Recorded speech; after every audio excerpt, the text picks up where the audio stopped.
إيه اللي يحصل لو اللعنة بقت حقيقة والموت بقى بيخبط على كل باب؟ هل السيف كفاية عشان تحارب شر ملوش ملامح وجاي من آخر حتة في جهنم؟ ويا ترى إيه اللي هيحصل لما الفرسان اللي هربوا من جحيم الحرب يلاقوا نفسهم في مواجهة مع شيطان مستخبي في جسم بنت ضعيفة؟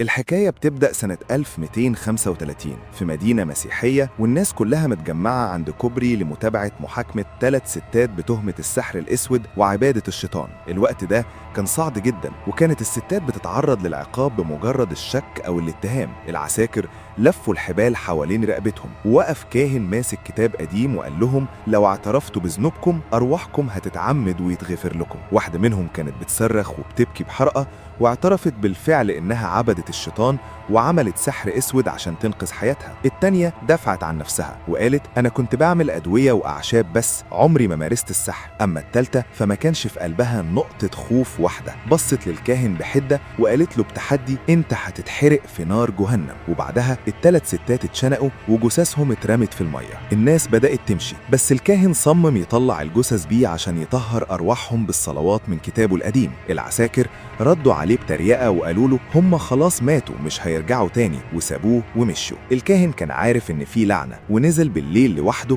يسحب الجثث من المية. الجثة التانية اتخرجت بسيط وسكنت، بس لما جه يسحب الجثة التالتة لقاها تقيلة جدا لدرجة انه وقع في المية، وفجأة حس بحاجة بتشد رجله لتحت. بص ولقى الست التالتة رجعت للحياة بشكل شيطان مرعب. حرقت كتابه برجلها وشنقت الكاهن نفسه على نفس الكوبري. بعدها الأحداث بتتنقل لسنة 1332 والحروب الدينية مغرقة العالم. بنتعرف على بطلين بيمين وفيلسون، ودول محاربين أقوياء مخضرمين وأصحاب جدا، حاربوا كتير باسم الدين وعمرهم ما اتهزموا. وفي سنة 1444 وتحديداً في معركة سميرنا هاجموا على مدينة، وجه بيمين يضرب بالسيفه فقتل بالغلط بنت بريئة. بيمين قلبه اتوجع لما شاف منظر الستات والأطفال اللي ماتوا، ووقف الحرب وقال بغضب أنا حلفت أحارب عشان الإله مش عشان أذبح الأطفال والأبرياء. لكن القائد بتاعه زعق فيه وقال له بتسلط أنت مجرد عسكري وهتنفذ أوامر الكنيسة، وصوت الإله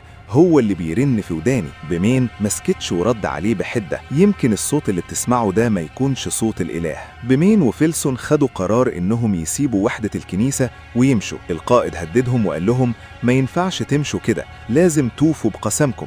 بس محدش اتجرأ يقف في وشهم. البطلين مشيوا وبقوا متمردين على قوانين الكنيسة، وفضلوا لمدة شهر يدوروا على مكان يسكنوا فيه. وهم ماشيين على البحر لقوا ماشية بتتمشى من غير راعي، وبعدها لقوا بيت فاضي. لما دخلوا يدوروا لقوا أصحاب البيت ست متشوهة وتعبانة جدا، وجنبها جوزها ميت على السرير بسبب مرض خطير نهش في جسمهم كله. بيمن وفيلسون ولعوا في البيت عشان يمنعوا المرض إنه ينتشر.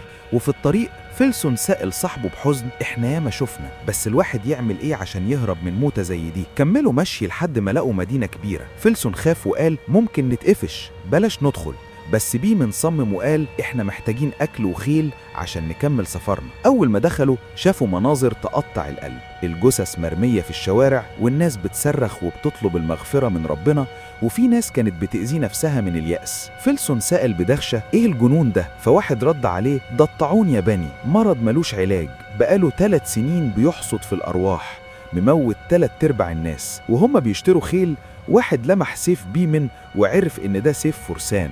الخبر وصل لحراس المدينة إن في 2 فرسان هربانين من الحرب. العساكر جم يقبضوا عليهم. بيمن وفيلسون قاوموا في الأول بس بعدين سلموا نفسهم. بدل ما يترموا في السجن الكاهن خدهم للملك نفسه. الملك كان مصاب بالطاعون ومرمي على السرير، وأول ما سمع أساميهم اتفاجئ وقال أنا عارفكم كويس، بطولاتكم سبقاكم في كل مكان. الملك شرح لهم إن الطاعون ده مش مرض عادي، دي لعنة مبعوثة من جهنم واللي عملتها ساحرة بالسحر الأسود، وقال لهم إنهم قبضوا عليها واعترفت بجريمتها. الملك كمل كلامه بأمل مفيش غير طريقة واحدة بس عشان نفك اللعنة دي. الملك شرح لهم إن الساحرة لازم تتنقل لكاتدرائية سيفيل، وهناك الرهبان هم اللي يقدروا يفكوا اللعنة دي. بس بيمن رد بكل برود وانا مالي بالليلة دي. الملك حاول يقنعه يخدم الكنيسة تاني، بس بيمن رفض بقطع كلام، فما كان من الملك غير انه امر بحبس بيمن وفيلسون في السجن. جوه الزنزانة لقوا البنت اللي متهمة بالسحر، فيلسون بصلها وسأل: هي دي الساحرة؟ بيمن رد عليه: شكلها ما يقولش إنها ساحرة خالص. بالليل بيمن جاله كابوس وهو بيقتل ست بريئة، ولما صحي مخضوض شاف البنت بتعيط وعلى ظهرها آثار ضرب وجروح صعبة كأن حد عذبها بقسوة. المنظر ده خلى بيمن يغير رأيه، قرر يقبل المهمة دي مش عشان خاطر الكنيسة بس عشان ينقذ البنت دي ويضمن لها محاكمة عادلة. تاني يوم قالوا للكاهن: احنا موافقين بس بشرط البنت دي تتعامل بعدل والتهم اللي علينا تتشال. انضم ليهم ضابط مشهور والكاهن نفسه. الكاهن معاه خريطة بس الطريق طويل وصعب وسط الجبال، وعشان كده ما كانش ينفع يعتمدوا على الخريطة بس. راحوا لواحد مسجون بتهمة النصب بس كان عارف الطريق كويس واتفق معاهم انه يوصلهم مقابل حريته. وبدأت الرحلة الخطيرة بمجموعة متكونة من الفرسان والكاهن والضابط والدليل اللي معاهم. لما دخلوا الزنزانة عشان ياخدوها هجمت عليهم بشراسة، بس فيلسون لحقها بضربة خلتها تفقد الوعي، وخدوها وركبوها العربية. وأول ما خرجوا من المدينة الملك مات متأثر بالمرض، وهم في الطريق الدليل بتاعهم كان بيبص للبنت بقلق وسأل الكاهن: هي ممكن تخدعنا؟ الكاهن رد عليه بهدوء: ركز في طريقك، هي بس بتحاول تخوفك. بس الدليل مسكتش وسأله: وانت عرفت منين انها ساحرة وهي اللي عملت اللعنة؟ الكاهن حكى انهم لقوها في قرية بتهدهد بكلام محدش فهمه، وأول ما جه المدينة بعدها ب7 أيام الطاعون انتشر، وفي كل مكان بتعدي فيه بيحصل نفس الخراب. الدليل رد بشك: بس احنا ما سمعناش ان في بنت جت قريتنا، ورغم كده المرض وصل عندنا. وفي نص السكة بيمين وفيلسون حسوا ان في حد بيراقبهم وبيمشي وراهم، وقفوا وقدروا يقفشوه. ولما بيمين شال القناع عن وشه الكاهن عرفه وقال: ده كاي، كان شغال عند الملك. بيمين طلب منه يمشي بس كاي صمم يكمل معاهم وقال: أنا عايز أخدمكم وفي المقابل تخلوني فارس. فيلسون قعد يضحك عليه، بس لما دخل معاه في عراق صغير كاي وراهم شجاعة كبيرة رغم إنه ما قدرش يهزم فيلسون. بيمين أعجب بيه وقرر ياخده معاهم في الرحلة. بيمين راح يدي البنت أكل فقالت له بتأثر: انت مش زيهم، انت شخص طيب. وسألته: هيحصل لي ايه في سيفيل؟ رد عليها: هتتحكمي بعدل. هنا البنت حكت له قصة توجع القلب عن بنت في قريتهم اتهموها بالسحر ومالوا جيوبها حجارة ورموها في المية. قالوا لو غرقت تبقى بني أدمية ولو ما غرقتش تبقى ساحرة، ولما البنت ما غرقتش حرقوها وهي عايشة. بمين طمنها إن مفيش حاجة زي دي هتحصل لها، بس هي شاورت بعينها على الكاهن بخوف. بمين سأل البنت: هو الكاهن أذاكي؟ فهزت راسها بأيوة. ولما رجع بمين الكاهن سأله بتوجس: قالت لك ايه؟ فرد بمين بتحدي: وانت عايز تعرف ليه؟ الكاهن حذره وقال له: بلاش تحكي لها اسرارك ولا تصدق اي كلمة بتقولها، دي مكارة وتقدر توقعنا في بعض. وقفوا يقضوا الليلة في الغابة والكاهن طلب من الكل يفضل صاحي للحراسة. الدليل كان هو اللي عليه الدور في المراقبة وفضل يبص للبنت بشفقة. بعد كام ساعة لما الكاهن جه يسلم منه النقطشية الدليل قال له: البنت دي بتفكرني ببنتي. البنت أول ما سمعت الكلام ده بان عليها الحزن، وقبل ما الدليل يمشي بدأت تعيط بصوت عالي وقالت له: ما تسيبنيش لوحدي مع الكاهن ده. وفي لحظة خطف البنت مسكت الدليل كأنها بتستنجد بيه، ولما الكاهن قرب منهم غدرت بالكاهن وعورت له ايده وخدت المفتاح من على صدره وهربت فورا. بمين وفيلسون وكاي جريوا على الصوت والكاهن بلغهم ان البنت هربت. راحوا كلهم على قرية قريبة يدوروا عليها ولقوا الطاعون منتشر فيها والناس ميتة ومريضة. البنت بدأت تستخدم قواها الشيطانية، عزلت الدليل وقلدت صوت بنته، فالراجل اتسحر ومشي وراها من غير وعي وهو فاكر انها بنته فعلا. كاي لما شاف المنظر افتكر ان الراجل هيقتل البنت فمد سيفه بسرعة وبالغلط قتل الدليل. كاي انهار وبقى بيصرخ وبيقول: أنا عملت إيه؟ هم ما كانوش بيقفوا، كانوا بينادوا باسم مارا بنته وماشيين عليا. في الوقت ده لقوا البنت وبدأت تمثل وتعيط وتقول: ما ترجعونيش لهناك، أنا هربت عشان الكاهن كان بيعمل فيا حاجات وحشة. الكل كان متأثر باللي حصل وحزين على موت الدليل. تاني يوم الصبح البنت اتحبست في العربية تاني وكملوا الرحلة لسيفيل. قبل ما يتحركوا الكاهن وصى بمين والباقي محدش يحكي حكاياته الشخصية قدام الساحرة، دي بتسمع وتستخدم كل حاجة ضدكم. وشفتوا بنفسكم اللي حصل مع الدليل امبارح. وصلوا لحتة مقطوعة، وقفوا قدام كوبري خشب متهالك مربوط بحبال.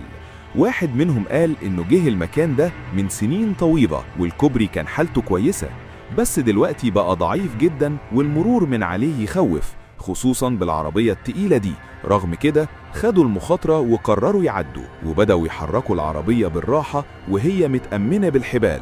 وفي نص السكة الكوبري بدأ يتقطع وكاي كان هيموت، بس البنت أنقذت حياته في آخر لحظة، وبالعافية قدروا يعدوا للبر التاني. وأول ما وصلوا الكوبري انهار كله. بعد ما عدوا دخلوا غابة مسكونة وضلمة والطريق فيها مش باين خالص. اضطروا يباتوا في الغابة، وبالليل كاي راح للبنت وشكرها انها انقذته من الموت على الكوبري. بس بعدين بيمين جه والبنت بدأت ترمي كلام خلى الشك ينقحوا عليها من ناحيتها. وفي نص الليل بيمين صحي مخضوض من كابوس وحش، ولما فتح عينه لقى واحد من المجموعة واقف جنب العربية ومعاه سلاح، وكان شكله مريب جدا، كأن البنت مسيطرة عليه وبتوزه يقتلهم عشان تهرب.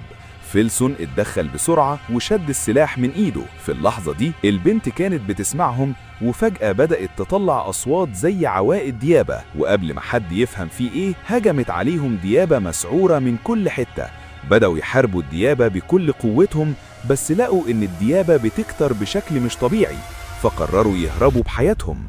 وللأسف وهم بيجروا واحد من زمايلهم وقع ضحية للديابة وما قدروش ينقذوه. بيمين اتقهر جدا وبقى حزين على صاحبه، وتاني يوم الصبح خد قرار انه يخلص على البنت دي بالسيف.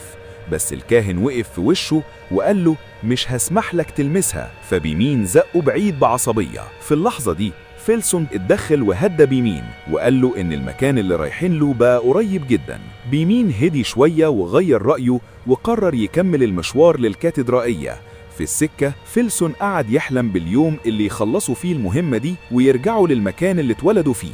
أول ما وصلوا لقوا المكان سكوت تام ومفيش نفس بني آدم. الكاهن افتكر إنه وقت صلاة، بس لما دخلوا انصدموا، لقوا كل الرهبان ماتوا بالطاعون، مفيش غير واحد بس بيطلع في الروح.